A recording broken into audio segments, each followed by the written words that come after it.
Herkese merhaba arkadaşlar. Bu dersimizde kayıtları tablomuza atacağız. Veri tabanımızda önceki derste bir tablo oluşturduk. Öğrenci tablosu isminde bu tabloya kayıt atacağız.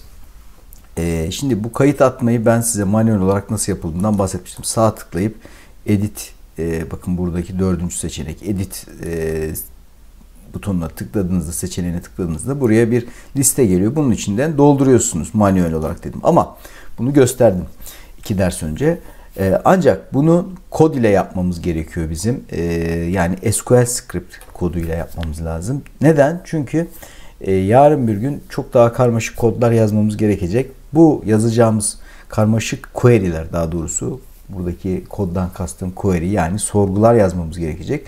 Bu sorgular böyle basit, böyle bir seçenekle seçilebilecek basitlikte olmayacak. Yani tamamını seç diyebilirsiniz, evet, ama şu koşulları sağlayan kayıtları bana seç demeniz için ve bu koşullar sizin tablonuza göre değişiyorsa burada menüde böyle bir seçenek olmayacak. Dolayısıyla sizin özel SQL sorguları yazmanız gerekiyor. O yüzden sorgu yazmayı öğrenmeniz gerekir. Şimdi biz en basit sorgu, yani insert ile başlıyoruz arkadaşlar. Kayıt atacağız tablomuza. Bir sorgu yazmak için ne yapıldığını daha önceki derslerde gördünüz. Tablomuz seçiliyken bakın burada önemli olan veri tabanı ve özellikle tablo. Yani ikisinden birini mutlaka seçmeniz gerekiyor. Çünkü bu query sorgu demek. Türkçesi sorgu. Yeni bir query oluşturduğunuz zaman hangi veri tabanı için query oluşturduğunu SQL Server Management Studio'nun bilmesi için sizin query oluşturmadan önce hangi veri tabanında çalışıyorsanız o veri tabanını ya da onun içindeki bir tabloyu seçip daha sonra new query demeniz gerekiyor ki bu sayede bakın query açıldığı zaman şuradaki küçük pencerede veri tabanınızın ismi yazsın. Çünkü belki 5 tane, 10 tane, 20 tane veri tabanı olacak sizin. Hangisini için query yazacağınızı SQL Server Management Studio bilemez. Bunu bilmesi için ilgili veri tabanı ya da o veri tabanı içindeki bir tablonun, herhangi bir tablonun seçili olması lazım. New query'e bastığınız zaman SQL Server Management Studio anlıyor. Ha diyor, bu query'yi bu veri tabanı için yazacak diyor. Ona göre burayı seçiyor. Siz bunu eğer seçmeden yaparsanız bu master gelir. Yani master gelme ihtimali var. Mesela seçmeden yapalım. Sistem database'i seçiliyken mesela şunu kapatıyorum. Bakın sistem database seçiliyken new query'e basıyorum. Bakın master geldi. Çoğu yeni başlayan öğrencinin hatası bu arkadaşlar. Bakın. Yani bunu seçili değil. Şurada başka bir şey seçili ya da bu seçiliyken new query'e basıyor. Master geliyor. Sonra buraya query'sini yazıyor. Şu veri tabanı için query'yi yazıyor, ancak execute ettiği zaman hata alıyor. Nerede hata aldın diyor. Her şey doğru diyor. Hatasını bulamıyor bir türlü. Çünkü hatası burada. Master seçili. Master'ı ya elle öğrenci DB'ye getirecek ya da burada öğrenci DB seçiliyken ya da içinde herhangi bir tablo seçiliyken new query'ye basacak. Böyle arkadaşlar. Bu şekilde yapmamız gerekiyor. Şimdi ben öğrenci database'i için, veri tabanı için bir insert komutu yazacağım. Yani tabloya kayıt atacağım. Insert komutu şu şekilde: insert into tablo adı öğrenci. Tablomun adı ne? Öğrenci. Şunlar SQL'de hazır gelen komutlar. Yani SQL'in kendinde olan komutlar. Insert yerleştir, içine koy demek. Into içine, nereye? İçine, şu yerleştir içine anlamında. Insert into öğrenci. Tablo adını yazıyorsunuz buraya. Insert into tablo adı. Sonra values keyword'ünü yazıyorsunuz. Değerler anlamında. Parantez açıyorsunuz. Şimdi bu öğrenci tablomuza hangi kayıtları atacağımızı yazacağız. Şimdi şuna tıklayın. Kalımları bir hatırlayalım. Bakın öğrenci no, ad soyad. Buradan bakalım bu sırada yazmanız lazım yalnız. Bu sırayı bozmuyoruz.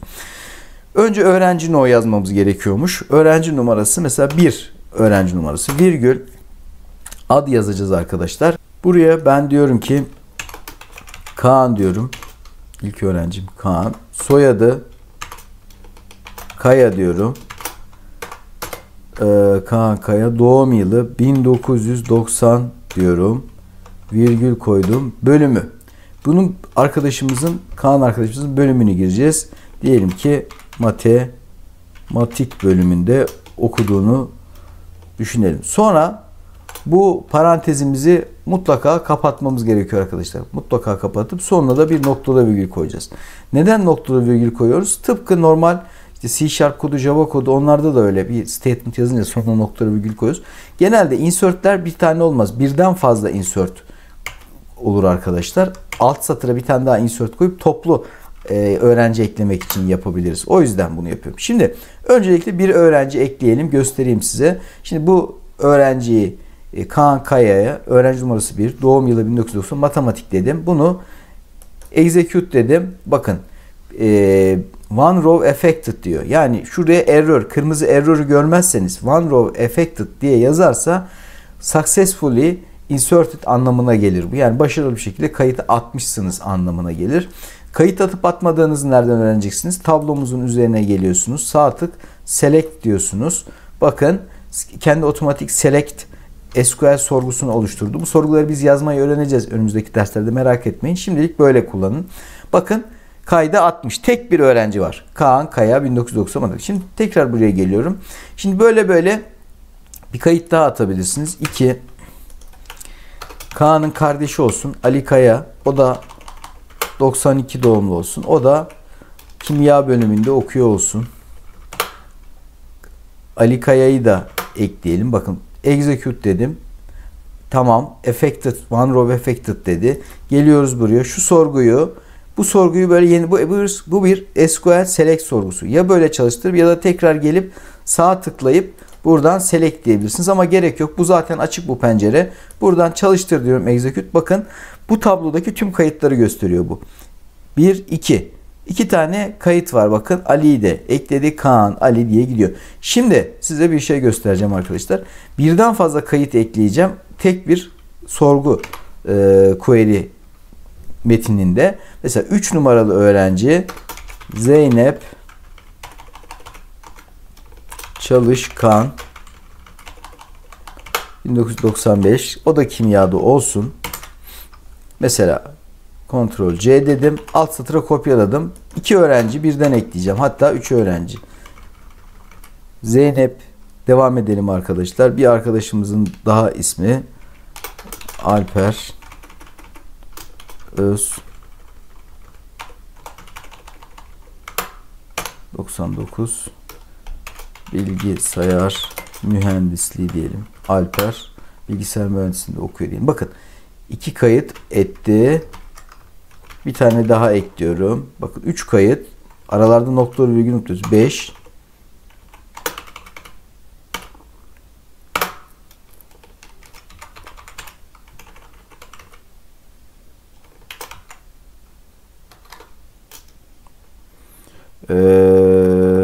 Diyelim.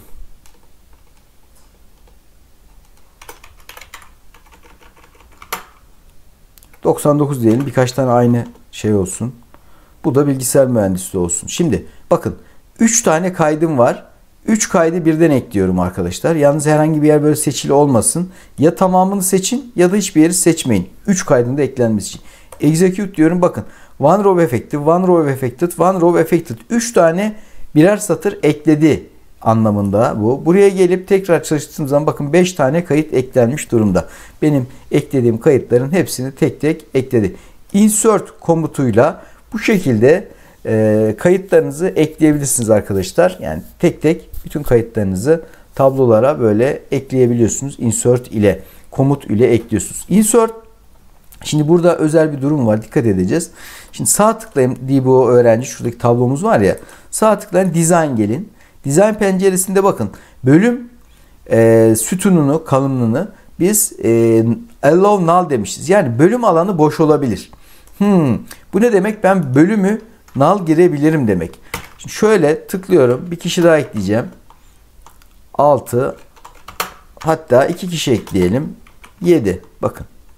Değerli arkadaşlar. 2 tane öğrenci ekleyeceğim. Osman. Diyelim ki buna da Burcu. 2 tane öğrenci ekleyeceğim.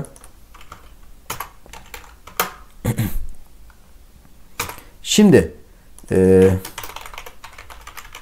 elektronik mühendisi olsun bu 2 öğrencimiz. Şimdi Şimdi şu 2 kaydı ekleyeceğim arkadaşlar. Şu 3 kayıt eklendi. Dolayısıyla full buna basıp çalıştırmayın. Hata alırsınız. Çünkü şunlar primary key. Sadece şöyle alt satıra geleyim. Şu 2 kaydı eklemek istiyorum. Yalnız burada bakın ne demişiz biz? Dikkat, bölüm null olabilir. Dolayısıyla bu bölümü ben yazdım ama vazgeçtim. Ben bölümü null gireceğim arkadaşlar. Bakın null. Bölüm girmeyeceğim.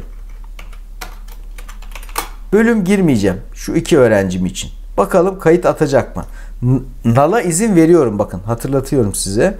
Burada bölüm null olabilir. Boş olabilir. Şimdi bu 2 kaydı şöyle seçiyoruz. Execute diyoruz. Bakın ekledi arkadaşlar. Şuraya gelin. Şuraya gelin. Çalıştırın. Şunu.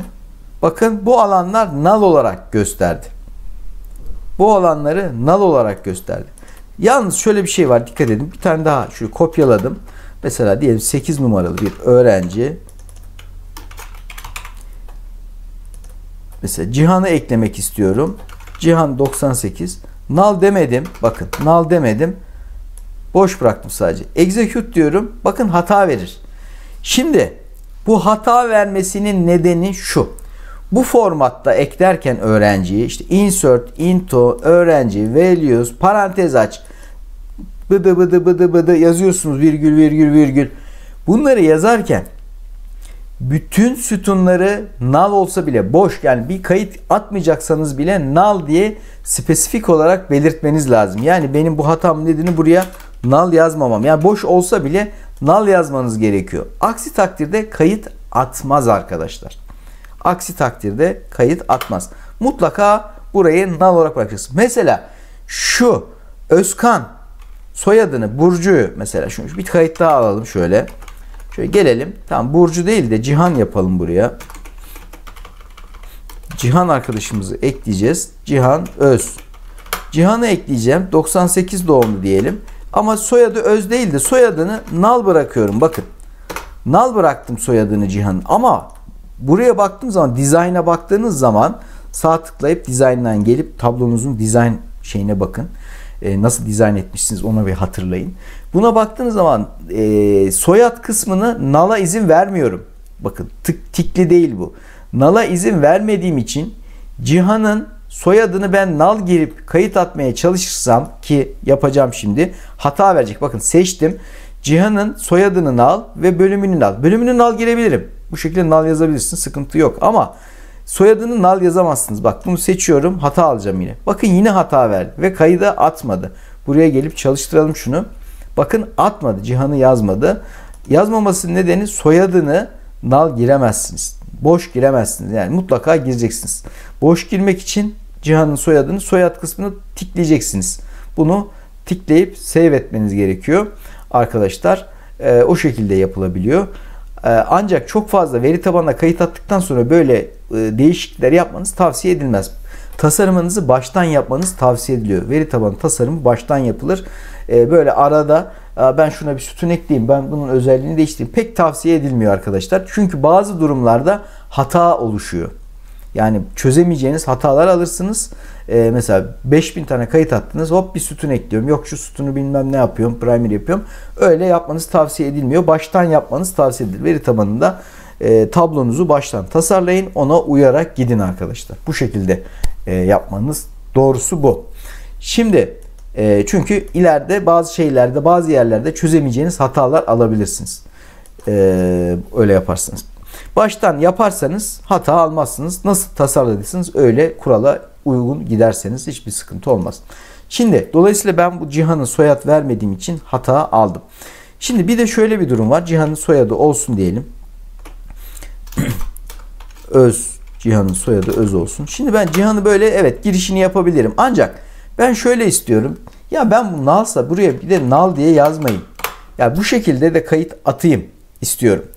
Bu şekilde de kayıt atayım istiyorsanız özel bir insert'ün özel ikinci bir formatı var. Insert yazabileceğiniz.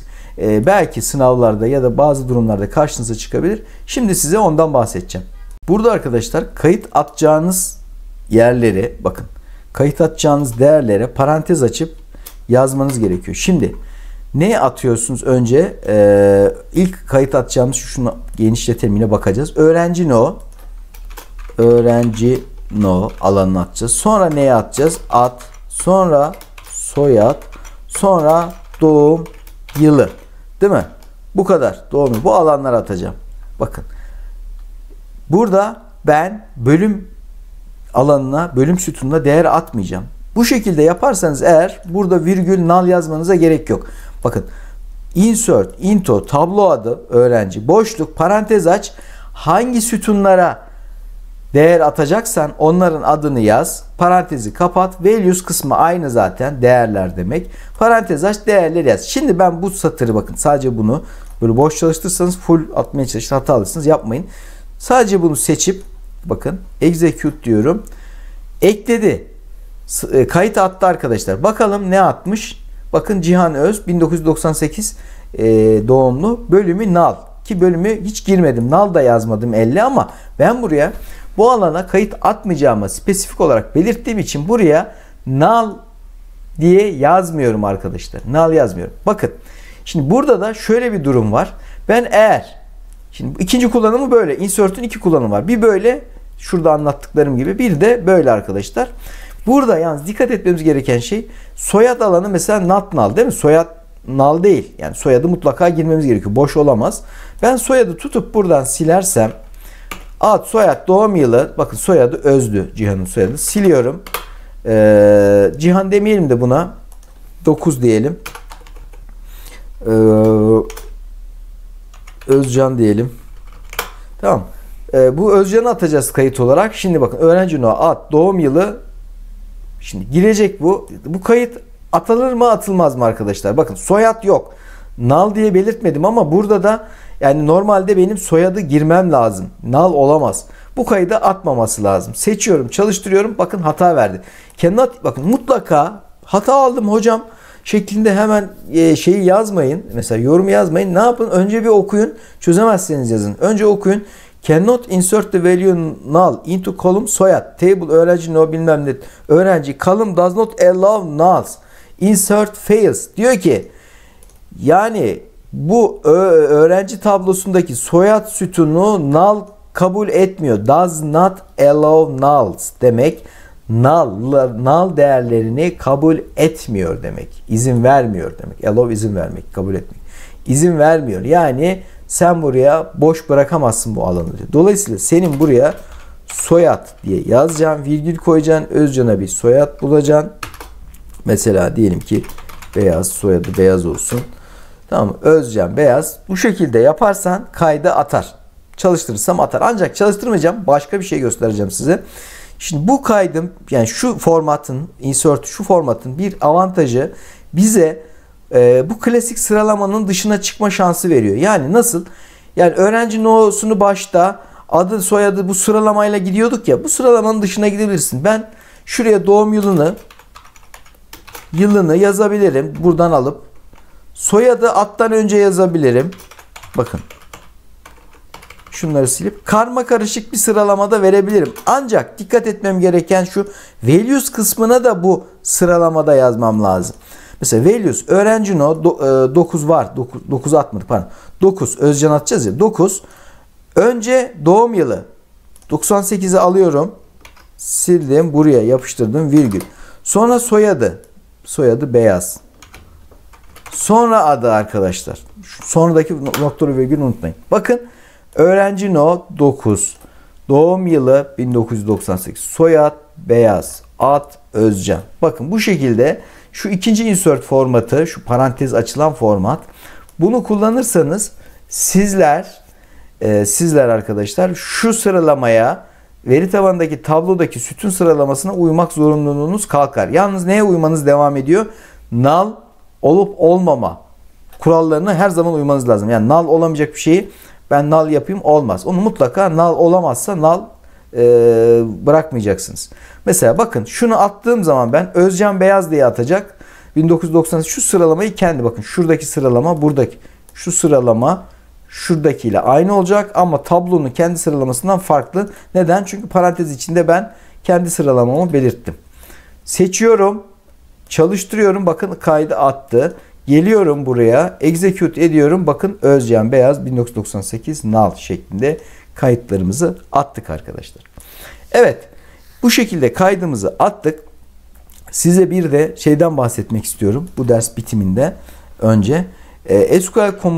SQL'de SQL sorguları yazarken yorum satırı haline getirmek istediğiniz zaman eksi eksi tire tire ya da koyacaksınız. Bu eksi eksi koymak yazılımdaki bu slash slash anlamına geliyor arkadaşlar.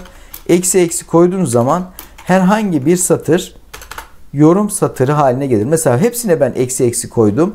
Execute dediğim zaman hiçbir kayıt atmayacak. Bakın hiçbir şey olmadı. Hiçbir şey olmadı. Hiçbir şey olmadı ama yine de successfully completed yazdı. Evet, hiçbir şey olmadı yazdı. Mesela bakın tablomuzda herhangi bir değişiklik var mı? Hayır, hiçbir değişiklik yok. Hepsini yorum satırı haline getirdim. Yok hükmündedir. Bunlar yok. Yani hiçbir böyle satır yok.